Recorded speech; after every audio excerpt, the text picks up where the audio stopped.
मैं पहले तो तुम्हारा दुश्मन था, लेकिन अब तुम्हारा दोस्त हूँ। क्या मतलब है तुम्हारा?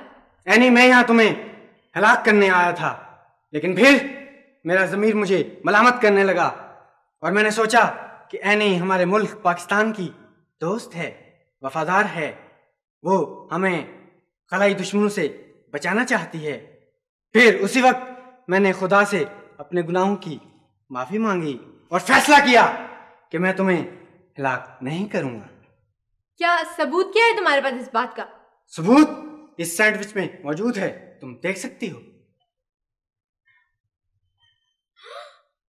तो खलाई जहर का कैप्सूल है?